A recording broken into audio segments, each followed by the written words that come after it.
Good afternoon, everybody, and a very warm welcome to Mildenhall and Districts. And today is mainly about the Bachmann IPA wagons. So we'll talk about those very, very shortly. But it also includes some new arrivals and a thank you. So we're gonna start by talking about the thank you, and then the new arrivals, and then we'll move on to the IPA Car Carriers by Bachmann. So last week, I think it was last week now, I received an unexpected package, and I was expecting something, but I got two packages, and I wasn't quite sure what it was going to be. And so when I opened it up, it was a package from my dear friend Tony over at the Northeastern. So thank you, Tony, for what you sent me. And he kindly sent me a note and saying thank you for being so thoughtful, and he's also being thoughtful in return because he come across some bits and pieces which he thought that I could make some use of. And I'm going to show you what he sent me. So I'm really pleased. So firstly, in the box, as well as a note, he sent me some Tony Northeastern stickers. These are seems to be a bit of a theme with YouTubers. Danny from South Line, Southern Line, also gave me some stickers. I actually haven't really figured out where I'm going to put them yet. Alan said I should have a board and things like that of my own. I'm not sure, so I probably will do. So I'm going to keep those to hand. But what also turned up in the box was this little, let me just take you up, was this little Ford Capri. So I'm just going to, obviously it's not suitable to his layout, but he felt it might be suitable for mine. Now, even though my layout is set much later than the 80s, there's still nothing wrong that you can always backdate the layout and have it like as a little kind of heritage car. And also, it's a bit of a nod to the professionals, really, because I used to watch the professionals quite a lot in the 70s.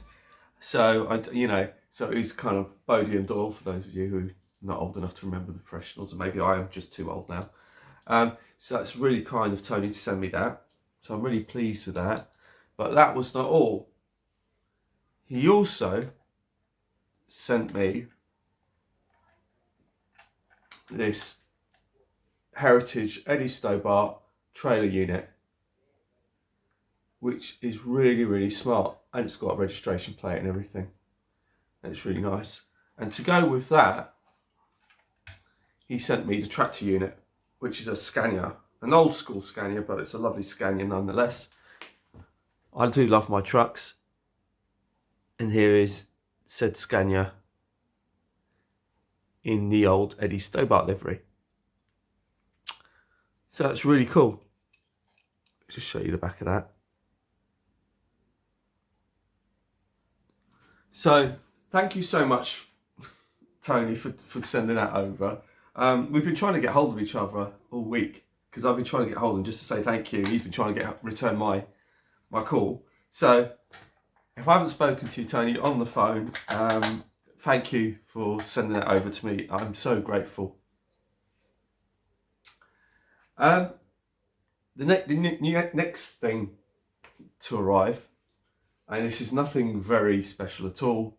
It's basically, I'm going to quickly show you what it is that, and that is, I've turned it round. It's this big black piece of A3 card. And, that's nothing terribly exciting as you may think. But it always starts with a big piece of card, and it's basically a scratch build that I'm going to be doing. And again, it's got nothing to do, it's going to be a nothing major scratch build. But what it is, it's a Trojan horse, basically, I'm making. And what I mean by that is, also recently arrived to the layout, and I'll come back to the card in a moment, arrived some more containers. And there's this pack here, which is the MSC and their Fesco container pack. And then there was the Evergreen container pack by Hornby. They're both by Hornby. Because I've had my container terminal for a little while and I've kind of neglected it quite a bit. Just purely because I've just been getting on with other projects, trying to sort other bits out and extend the layout and so on and so forth. So now I've been slowly, a few weeks ago, I had actually showed you in a previous video that I had actually already got another pack, 2 packs in fact, of containers. So I'm slowly building up the container terminals, the containers on the container terminal, I should say. So those are the last, so these are the latest 2 packs by Hornby. And Hornby really do some nice packs. So there are some nice packs at the moment that they're doing. And they're not too badly priced, to be honest. I think I paid about £16. And what you get is one 40 foot and one 20 foot. And so it's not too badly priced, to be fair. I think Dapol do some slightly cheaper ones. But the ones that I've seen are of the one livery, which I already have quite a few of those. So, I mean, I might still get some more, but because I saw these other ones, which I thought, when you add I'll probably show you another view of it on the container terminal. When you start adding these containers up, it really does make for a nice feel of a container terminal with all the different companies and logos and colours and stuff like that. So, I'm really, pleased I'm starting to build that up. And what I'm going to do, turning my attention back to the card, is that what I'm going to do with the card is basically going to create some more containers out of card that I'm going to make myself, but I'm going to pack them out in the middle. So on the fronts and the places that you'll see these nice containers, and in the middle will be the sort of box that I've just created these containers out of. This card box that I've made these containers out of, to give it a kind of, like I said, Trojan horse effect, where you kind of like the nice stuff's on the outside, but really the main bulk of it is the card, and then it kind of makes it look fuller than it actually is of these nicer containers. And so what I'll be doing is I'll be making some more of those. I'll be painting them all up individually as well, but they won't have the same level of detail as these ones. But what it does do is it bulks out the container terminal and makes it look fuller and busier than what it actually is. So that's what the main reason for getting the card. And like I said, these containers from Hornby are really nice, good quality containers. I haven't got any of the Dapol ones because I'd be interested to see whether the doors open, because the Hornby ones, the back doors do open on these. So it'd be quite interesting to see whether or not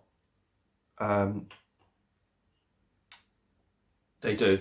Now, a point on the containers before we move on is that if you come across any HO containers, don't buy them. Because when I bought my container crane, which is now residing over at Dragon Junction Mark II, it came with 2 containers. And there were 2 20-foot containers like this. But they were HO containers. And when you put a 20-foot container, HO container, alongside this container, you just see just how much smaller they are.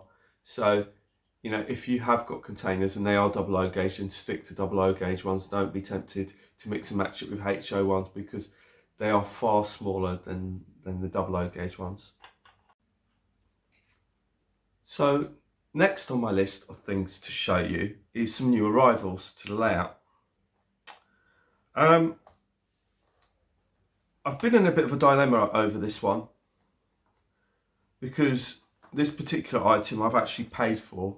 The other item I'm going to show you, I actually traded stuff in for. And I've been debating whether to get this an U and an R in over it, because the whole, as we all know, in the grip of the cost of living crisis, and I was really trying to work out in my mind if I really should push the boat out and get an item of this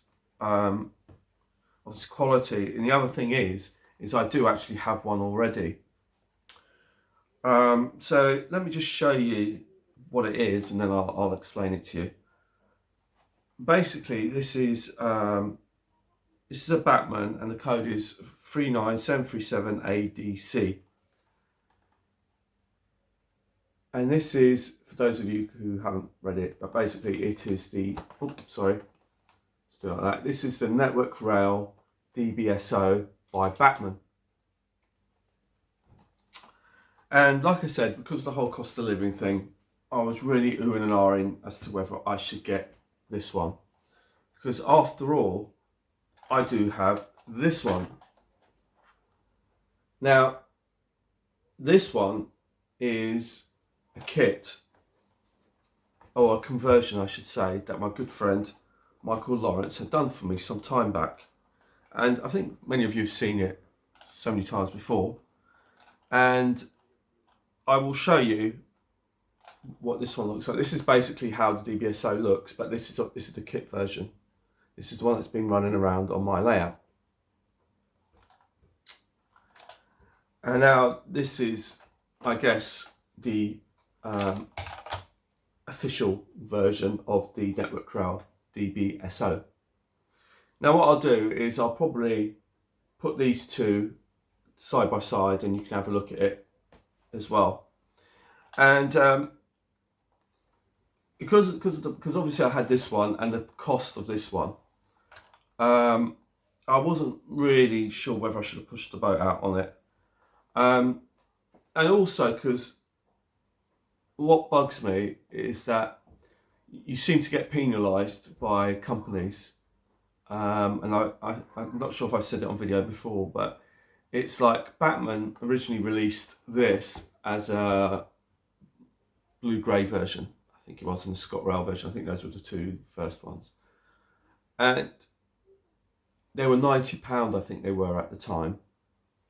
But you get penalised as a consumer because if those liveries don't suit you and you're now waiting on this one, which is coming a second batch, the price is not £90 anymore, and it's a fair bit more.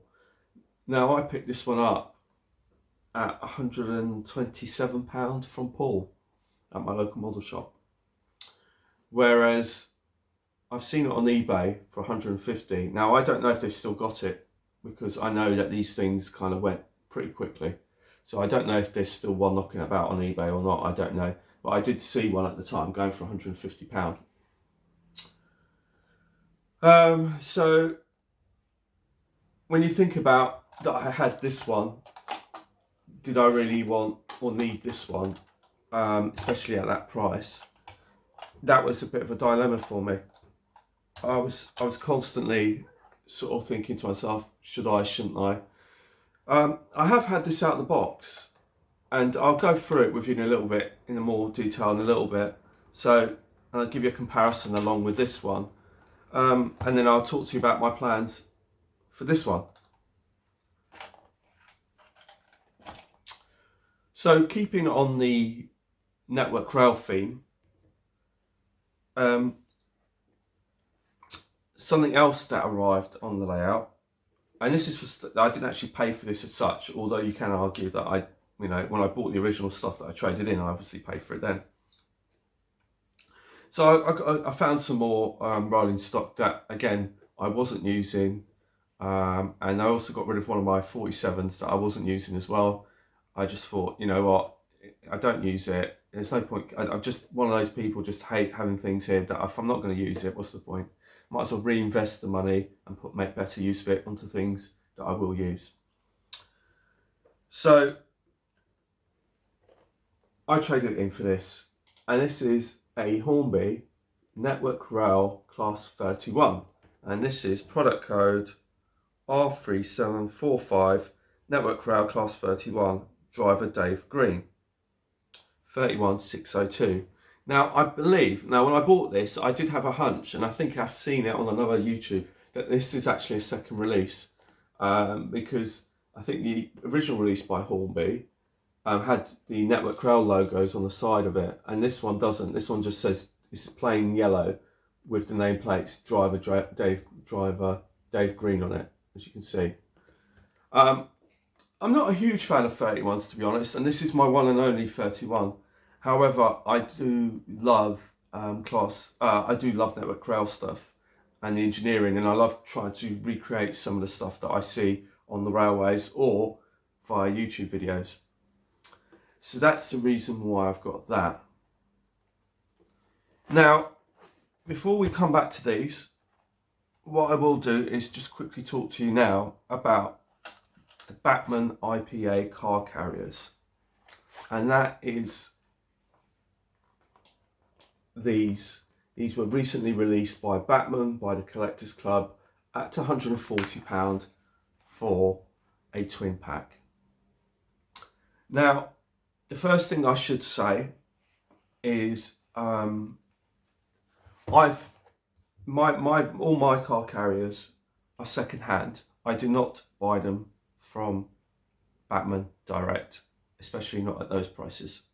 So that's the first thing to say, because it's important that I make that clear to you, because I've had issues with mine, and I suspect that they're exactly the same.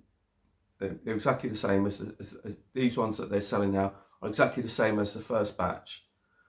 So if you have issues with your IPA car carriers, then I might be able to help solve some of those issues that you may have. I've got 12 in total. So I've got 12, and when I say 12, I mean 6 twin packs. So that brings me up to 12. I think it is. And anyway, so I've had derailment issues. I put them on the track and they were constantly derailing. And so let me take you over to the where they are, and then I can explain it to you why they were derailing, and explain to you basically what I found. So if you have these issues with your Bachmann IPA car carrier wagons, then some of these things that I'll point out to you may be of some help to you. So let's get over there.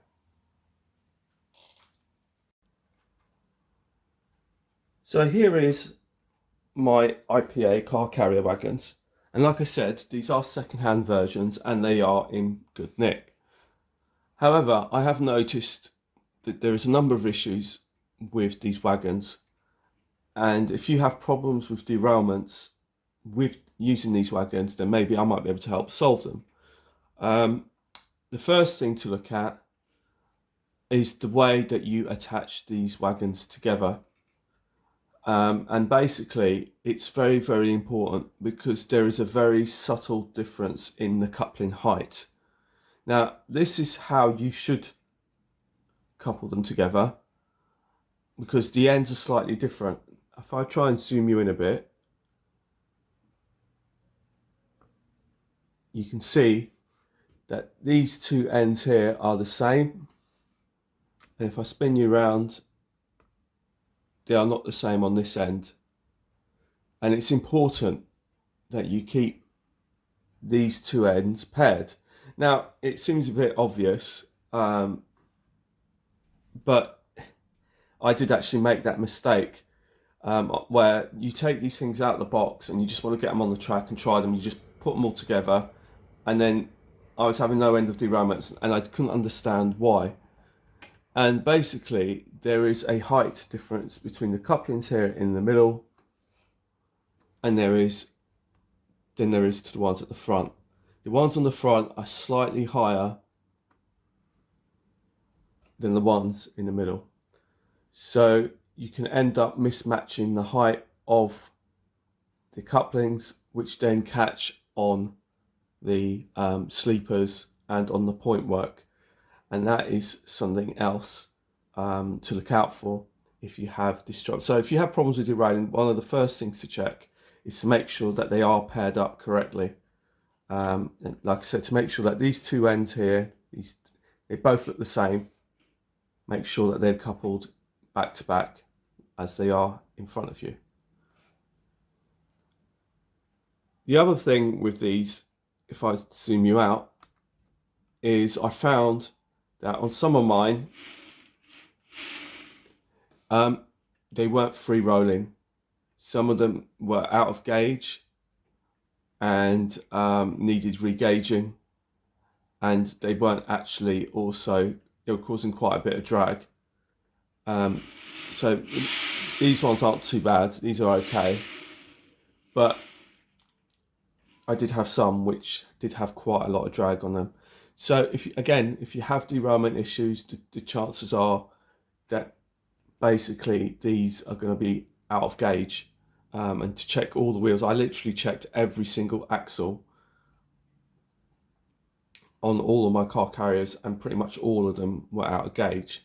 Now, again, like I said to you, mine are second hand, but if you have these problems with your brand new ones, that could be a source of issues with them.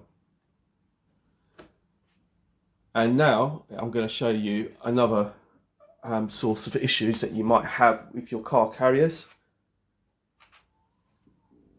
So bear with me a minute. So just before I talk to you about another issue with it, let me just go back to explain to you the height difference. As you can see, the buffers are down here on this wagon and the buffers are up here on that wagon. And you can see this is what happens when they're mismatched, and there is a difference in the height of the coupling. So like I said, the first thing to do is, if you have this issue, is to make sure that these are lined up correctly, because if you don't, you'll find that they will mismatch and derail. Oh, sorry, that's wrong. See, that's what I'm saying, easily done. There you go. You see how they line up?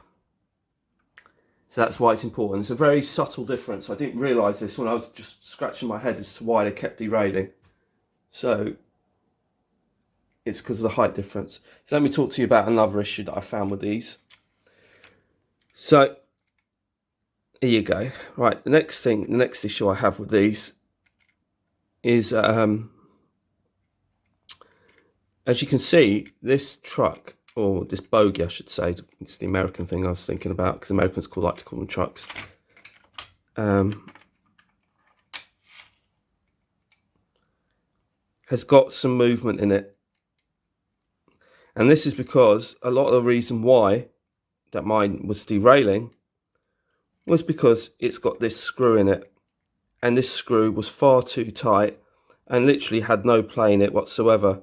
So any undulations in the track work, and it will just ride straight over the rails. So if you have issues with them derailing on your track, again, it could be a case of you might need to slacken off. All you got to do is pop this axle out. See that screw there? Just slacken that off slightly, and then just enough just to be able to do that. So it's got a bit of movement to go up and down and left and right without it being too tight, because otherwise it would just drag straight off the track. So these are some of the things that I've found. Like I said, mine are second hand. You might not have this issue with your new ones that you've bought, if you've bought new ones. But in case I don't know, like I said, if you do have issues with these and they are new, just these could be some of the issues and some of the reasons why you might have problems. They don't actually have any issues going around, because they're so short and on single axle, they don't have any problems going around second radius curves. But like I said, it's just to do, like I said, with the coupling, the positioning of the way you attach these together, also gauging, and also just to make sure that the bogies have got enough play in it so they can cope with any undulations in the track work.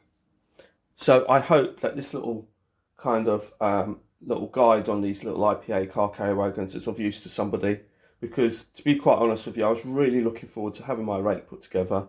I put my whole rake together, I was looking forward to run it, and they just constantly derailed, and it was a constant source of frustration, and I couldn't quite figure out why. I've now figured out some of the reasons what could be causing it. So I just wanted to pass that information on to you guys. So if you do have this issue, you can basically, you know, what you can try and do to hopefully resolve some of these issues that you might have. So here's my DBSO from Bachmann, and it's absolutely stunning. It's so beautiful. It's well presented. It's well done.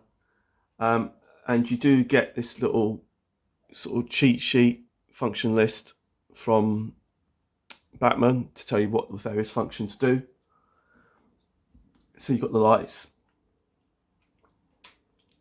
front and back. So that looks great. Curiously, function 1 doesn't actually do anything, so I'm not quite sure. Function 2 is the cab light. I think you can see that. Function 3 was the guards compartment. And then there's function 4, which is the interior for the passengers. And then you've also got the door interlock light, which I think is really, really cool. It's a really nice touch. I really like it. So let me just show you that. So that's this little light here up the top there. You'll see that come on in a jiffy. So that's really cool. So you can see where the money's been spent. I really like it. I think it looks fabulous. I'm just going to zoom you out. And Bachmann have done a grand job. I'm just not sure that it was kind of... It just seems a bit pricey for £127 that I paid for it. But like I said, I felt it was worth it, and it was worth pushing the boat out. Now what I'm going to do is I'm going to bring the other one in so you can see the other one in as well. So the one at the back there, that's the kit. But if you look at it from the side, it's pretty much all there. As in this one, even the underframe detail is there. There's one or two bits missing on the kit, but it's there, essentially. Now, I did have some issues with the front on my one. And let me just switch that off for a minute. So let's just pull that one in. The kit one, I did have some issues with the little, I don't know what they are. It's almost like blinkers in some ways, like for horses, to keep them focused on the course. I'm not sure what it is. I don't know if it's a glare thing or something. I'm not quite sure what it's there for. But I didn't have that on. Well, I did have it on mine, but they were slightly damaged, so I had to take them out, and I had to repaint the front, and also the actual windows themselves on this one is actually a bit more rounded off, whereas these ones are a bit more squared off.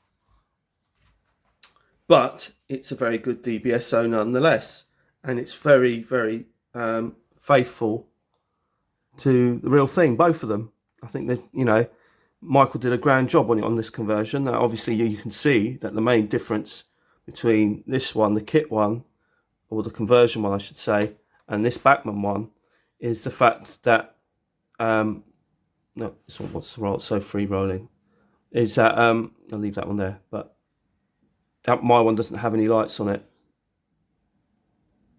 So yeah, my one doesn't have any lights on it.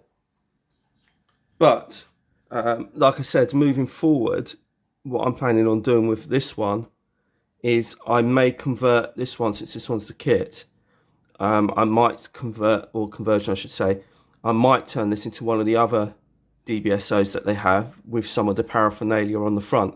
So obviously this being the original official one, I'll keep as is. That's not to damage that one.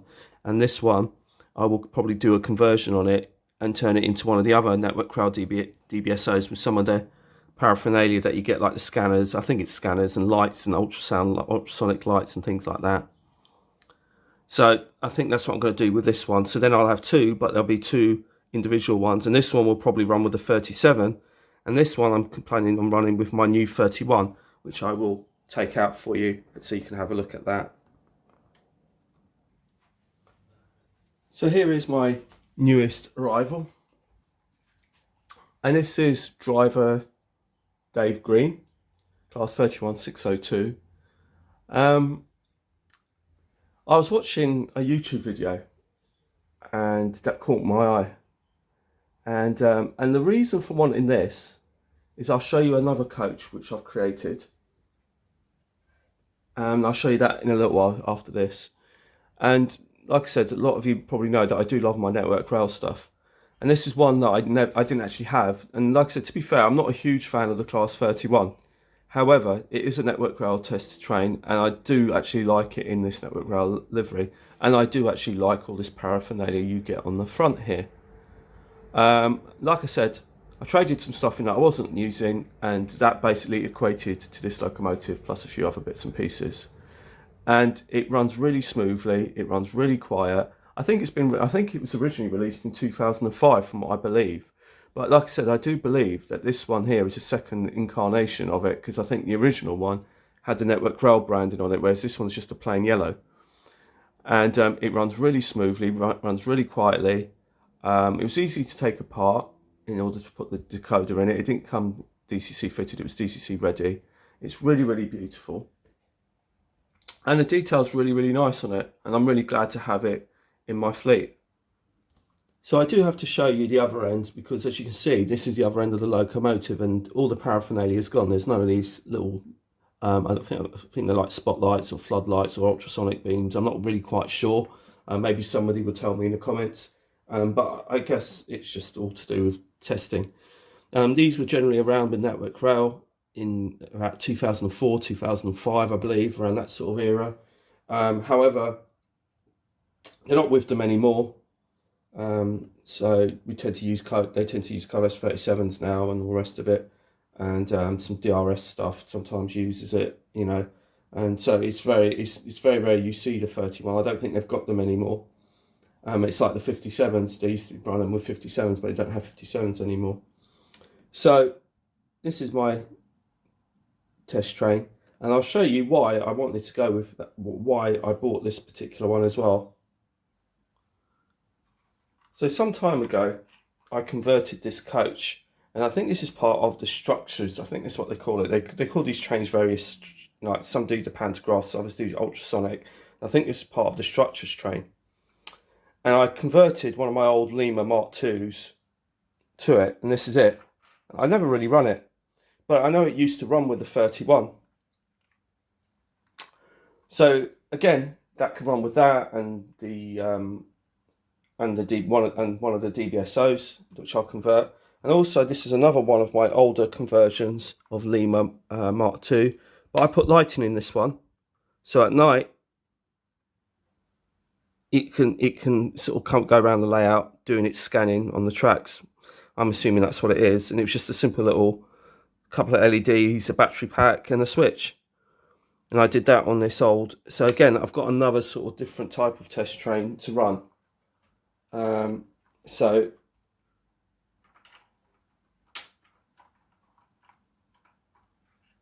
I got rid of a lot of my sort of Lima stuff, but these two coaches I've decided to keep. And this one, like I said, this one's got this sort of lighting on it. So this will all be sort of, I can either use it with the 37 or with, so it's like the 31. So I've now got a nice, well, I always did, but I just like the yellow Network Rail livery. I think it's always popular sort of livery. I think a lot of people like the Network Rail, but I've got some nice sort of custom pieces for it, which I really like. And yeah. So what I'm going to do is convert that other DBSO into one to go with this train here with a 31 and these two coaches, and make use out of these Lima coaches that I have. But I do have the official sort of Hornby versions as well. So this concludes the end of today's video, and I do actually have a layout update for you to give you, but I'm not going to share that with you just yet. I was supposed to share it with you now, but because I sort of suspect this video is going to be quite long, I just didn't want to sort of add to it because it was going to make it extremely long. So this one's probably going to be long enough as it is. So anyway, until the next time, it's goodbye from Mildenhall Districts, and I hope you've enjoyed the video. I hope you've actually found it informative and insightful, and you know, if you do decide to get a DBSO or whatever, then at least you have a rough idea what it's like. If you've got an IPA car carrier, wagons and you're having issues, then hopefully some of the things I've pointed out may help you address any issues that you may have. And I also hope you like my Class 31. And thank you so much, Tony, for your thoughtfulness and sending me over those vehicles. So until the next time, it's goodbye, everybody, and take care. Bye-bye.